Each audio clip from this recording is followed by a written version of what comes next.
আসসালামু আলাইকুম। আজকে আমি দেখাবো Epson L220 printer red light blinking. L220, 360, 380 printer red light blinking সমস্যার সমাধান করতে পারবেন যদি আপনি এই ভিডিওটি দেখেন। তো মূলত সমস্যাটি হয়েছে হেড বেল্ট। তো আমি আজকে হেড বেল্ট চেঞ্জ করে দেখাবো। তো প্রথমে স্ক্রুটি খুলে নেবেন। উপর যে স্ক্যানার সাথে যে স্ক্রুটি থাকে স্ক্রুটি আগে খুলে নেবেন। এরপরে স্ক্যানারে খোলার পরে কভারটি একদিকে টান দেবেন। টান দেওয়ার পরে নিচে একটি কভার থাকে। এই কভারে অনেক সময় স্ক্রু দেওয়া থাকে, অনেক সময় দেওয়া থাকে না। তারপরে কভারটি খুলবেন। কভারটি খোলার পরে পাশে স্ক্যানারের যে রেবনটি আছে সাবধানে খুলবেন। খোলার পরে এখানে যে হেড কেসটি থাকে বা হেডটি থাকে এক জায়গা থেকে অন্য জায়গায় দৌড়ে, তো এটা কিন্তু লক অবস্থায় আছে। তো লকটি খোলার জন্য দেখুন এখানে নিচে একটি লক থাকে। এই লকটি এইভাবে চাপ দিবেন। চাপ দিলে ওই পাশে যাবে, ওই পাশে যাওয়ার পরে টান দিলে এটা কিন্তু আসবে। দেখুন এটা এই পাশে আসছে। আসার পরে এখানে যে লকটি থাকে লকটি খুলবেন। লকটি খোলার পরে এই পাশে যে স্ক্যানার আটকানোর জন্য যে লকটি ছিল আগে এই লকটি খুলবেন, না হয় কিন্তু কভারটি খুলবে না ও কভারটি টান দিলে কিন্তু ভেঙে যেতে পারে। তো আমি খুললাম। খোলার পরে যে ড্রামটি থাকে ড্রামটি প্রিন্টারের ভিতরে রাখবেন। রাখার পরে টান দেবেন। একদম ইজি। যদি আপনি দেখেন ভিডিওটি তাহলে অবশ্যই শিখতে পারবেন। তো এই পাশের কভারটিও খুলতে হবে, না হয় কিন্তু হেডটি বের করা যাবে না বা হেড কেসটি বের করা যাবে না, না হয় বেল্টটিও কিন্তু চেঞ্জ করা যাবে না। এখন এখানে দেখুন স্ক্রু আছে। তো আগে এনকোডারটি খুলে নিই। স্ক্রুটা আগে খুলবেন। আপনাদের কম্পিউটার, ল্যাপটপ, প্রিন্টার ও স্ক্যানার, সিসিটিভি ক্যামেরার যদি কোনো সমস্যা হয়ে থাকে অবশ্যই কমেন্ট করে জানাবেন। তাহলে আমরা পরবর্তী ভিডিও ওই বিষয় নিয়ে তৈরি করব এবং যদি সংক্ষিপ্ত সমস্যা হয়ে থাকে কমেন্টের মাধ্যমে সমাধান দেওয়ার চেষ্টা করব। দেখুন এখানে স্ক্রুটি সাবধানে খুলবেন।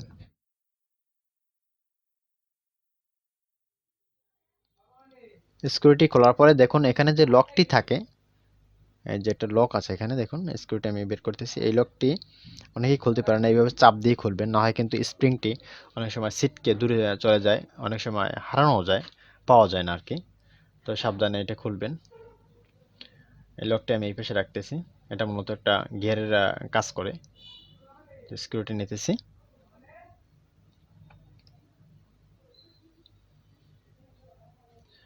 প্রিন্টারের কাজ করার আগে অবশ্যই সাবধানতা অবলম্বন করবেন, কারণ প্রিন্টার একটু সেন্সিটিভ জিনিস হয়। কারণ একটা বিষয় যদি আপনি ভুল করেন তাহলে প্রিন্টারটি কিন্তু নষ্ট হয়ে যেতে পারে। তো তাই আগে স্ক্রু কোন পাশে আছে ও লক কোন পাশে আছে ওইটা দেখবেন, তারপরে খুলবেন।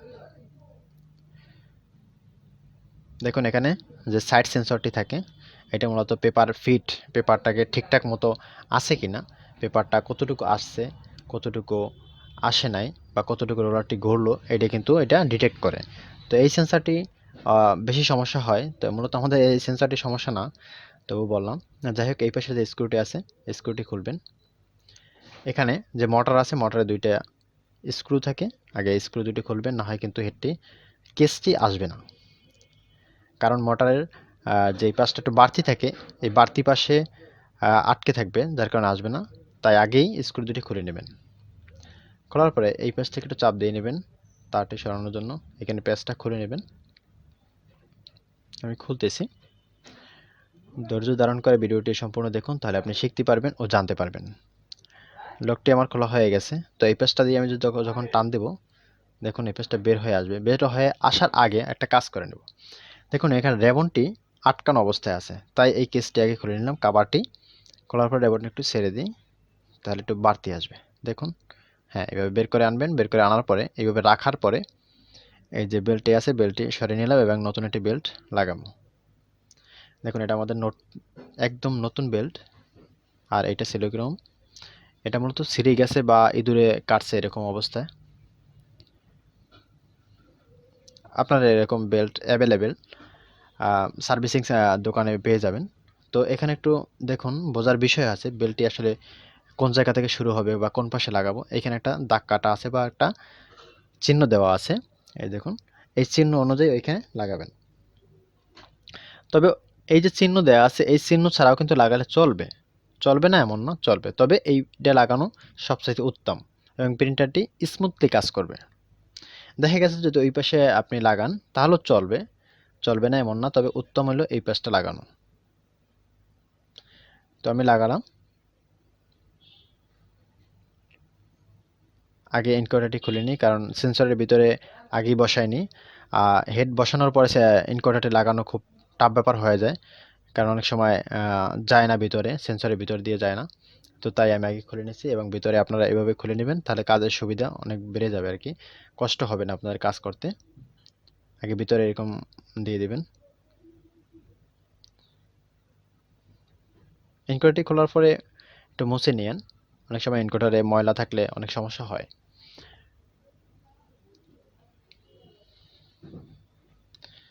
এইখানে নিচে একটি ছিদ্র থাকে, ওই ছিদ্রটা দেখে ওই পাশটা আস্তে আস্তে চাপ দিবেন। চাপ দিলে এটি কিন্তু আটকাবে। অনেক সময় বাড়তি থাকলে কিন্তু আটকায় না। হ্যাঁ, তো আগে চাপ দিয়ে এরকম আটকাবেন। তবে হ্যাঁ, মনে রাখবেন বেশি নিচের দিকে যেন এই কাভারটি না থাকে। কাভারটি যদি থাকে, হেড কিন্তু নিচে বাজতে পারে কোনো কিছুর সাথে। যদি বাজে, হেডের কিন্তু কি বলে, হেডটা কিন্তু আটকে যেতে পারে বা থেতলে যেতে পারে। তাহলে কিন্তু হেডটা সমস্যা হবে, কারণ প্রিন্টার সেন্সিটিভ জিনিস হইলো হেড এবং মাদারবোর্ড। হেড মাদারবোর্ড ছাড়া এখানে সেন্সিটিভ বিষয় বলতে কিছুই নেই। তাই একটু সাবধানতার সাথে কাজ করবেন, কারণ একটা হেড যদি নষ্ট হয়ে যায়, অনেক টাকা দাম।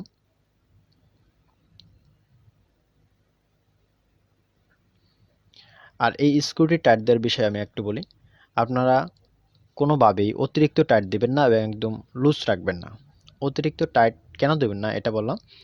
নিচে কিন্তু প্লাস্টিক বডি, প্লাস্টিক বডিতে কোনো স্ক্রুই অতিরিক্ত টাইট দিতে হয় না, কারণ প্লাস্টিক বডিটি ফেটে যেতে পারে, কারণ এখানে খাঁজকাটা অনেক বড় স্ক্রুর। ওই স্ক্রুটা কিন্তু যত বেশি টাইট দেবেন তত নিচের দিকেও যাইতে থাকবে, যার কারণে নিচের যে প্লাস্টিক বডি আছে, প্লাস্টিক বডিটি ফেটে যেতে পারে। তাই অবশ্যই প্লাস্টিক বডিতে অতিরিক্ত টাইট দিবেন না। আর এই যে সেন্সরটি থাকে, এই সেন্সরের যে ছোট একটা স্ক্রু থাকে, এখানে খুব সাবধানতার বিষয়ে আপনি টাইট দিবেন, কারণ এইখান থেকে যদি এই আপনার স্ক্রুর যে পয়েন্টটি থাকে, পয়েন্টটা যদি নষ্ট হয়ে যায়, তাহলে কিন্তু প্রিন্টারটা একদম বাদ অবস্থায় থাকে। কারণ এই সেন্সরটা যদি না বসাতে পারেন, তাহলে কিন্তু প্রিন্টার চলবে না, কারণ ও হলো আপনার পেপার ফিট ধরে রাখে। তো এই রেবনটি লাগিয়ে দিবেন, এটা হলো পাওয়ার রেবন। এখন আমরা এখানে কাভারটি লাগিয়ে দিব।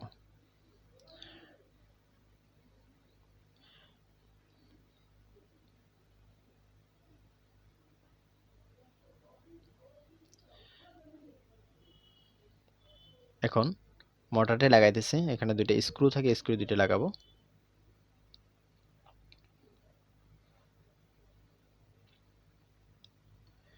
আমাদের চ্যানেলে প্রতিনিয়ত technical related computer, laptop, printer ও সিসিটিভি ক্যামেরার সার্ভিসিংয়ের ভিডিও আপলোড করে থাকি আমরা।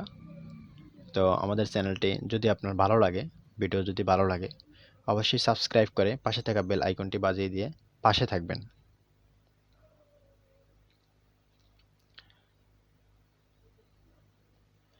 আমাদের ভিডিওর মূল উদ্দেশ্যই হলো আপনারা যেন সঠিকভাবে শিখতে পারেন ও জানতে পারেন।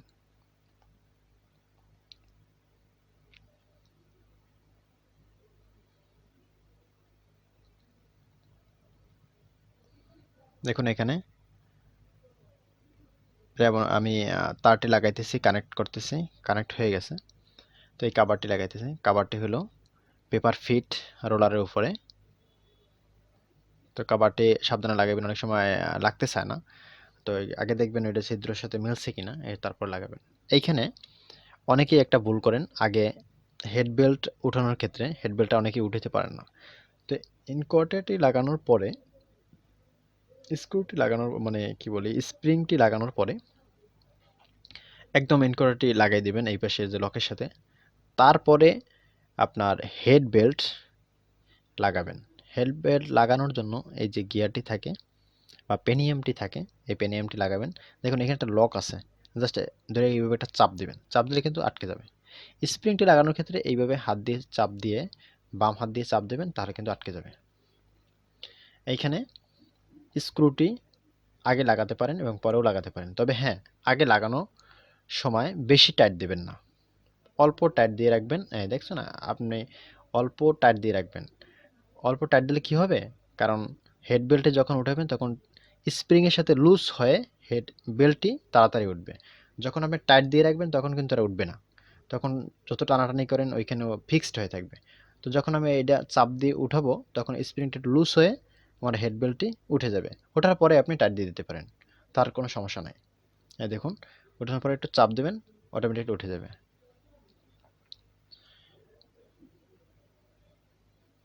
দেখুন পুরো স্মুথলি কাজ করতেছে। তো আমি পাওয়ার অন করতেছি, পাওয়ার অন করে দেখব আমাদের আসলে প্রিন্টারটি কি রেডি হয়েছে কিনা এবং রেড লাইট ব্লিঙ্কিং সমস্যার সমাধান হয়েছে কিনা। রেড লাইট ব্লিঙ্কিং মূলত বিভিন্ন কারণে রেড লাইট ব্লিঙ্কিং দিতে পারে। তো আপনারা যারা এই ভিডিওটি দেখতেছেন, তো আপনারা অবশ্যই মনে রাখবেন রেড লাইট ব্লিঙ্কিং শুধু একটা কারণে হয় না। একটা বিষয় মনে রাখবেন, কম্পিউটার থেকে আপনার প্রিন্ট দেবেন এবং ইপসন স্ট্যাটাস মনিটরটা ফলো করবেন যে ওইখানে কি লেখা আসে, ওই লেখা অনুযায়ী আপনারা কাজ করবেন। তো আমি ডাটা কেবলটি লাগাইতেছি, এরপর আমি একটা প্রিন্ট দেবো, দেখবো যে আসলে প্রিন্ট হয় কিনা। দেখুন আপনারা, প্রিন্ট দিতেছি আমি। আমার সফটওয়্যারটা ইনস্টল করা আছে, যাই হোক ইনস্টল করলাম। আমি একটু টেস্ট প্রিন্ট দিই। দেখুন স্ট্যাটাস মনিটর একদম রেডি, আমার প্রিন্টারটি কিন্তু রেডি হয়ে আছে। এইভাবে আপনারা স্ট্যাটাস মনিটর দেখে সমাধান করতে পারেন। দেখুন একদম স্মুথলি কিন্তু প্রিন্ট হইতেছে। হেড বেল্ট যত ভালো থাকবে আপনার প্রিন্ট কোয়ালিটিও তত ভালো থাকবে এবং স্মুথলি প্রিন্ট হবে, কোনো শব্দ আসবে না। হেড বেল্ট যখন লুজ হবে তখন কিন্তু শব্দ আসবে। দেখুন আমার প্রিন্টারটি রেডি হয়ে গেছে, আমি কাভারটি লাগিয়ে ফেলেছি। আজকে এই পর্যন্তই ভিডিও, পরবর্তী ভিডিও দেখা হবে। আল্লাহ হাফেজ।